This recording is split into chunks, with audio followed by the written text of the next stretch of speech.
वाढविण्यासाठी स्वराज्य रक्षक संभाजी झाला. आजकाल असे म्हणतात की जिथं मस्तक टेकवावं अशा नमस्कारच्या जागी हल्ली खूप कमी होत चालले आहे. पण ज्यांचं नाव ऐकताच हे मस्तक झाल्याशिवाय राहत नाही ते बाळासाहेब टिळक. तेथील कोटी देवाची कोट्यावधी मंदिरं असतील पण याची पूजा फार कमी लोक. पण माझ्या राजाचं असं एकही मंदिर नाही पण कोट्यावधी माणसं माझ्या राजाची पूजा करतात. आणि त्यांचे नाव छत्रपती शिवाजी महाराज.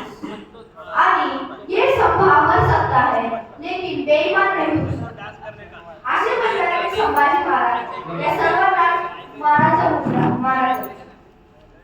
रुद्राचा अवतार म्हणजे शंभूराजे, जिजाऊचे संस्कार म्हणजे शंभूराजे, शिवरायांची तळपती तलवार म्हणजे शंभूराजे आणि सरस्वत्या रक्ताचा अवतार म्हणजे शंभूराजे. संभाजी महाराजांनी इंग्रजांना झुकवलं, पोर्तुगीजांना वाकवलं आणि मुघल सळोखी पळो पळून सोडले. आपल्या 9 वर्षाच्या कालखंडात संभाजी राजाने 124 युद्ध लढले आणि काही युद्धात पराभूत न होणारा राजा बनले.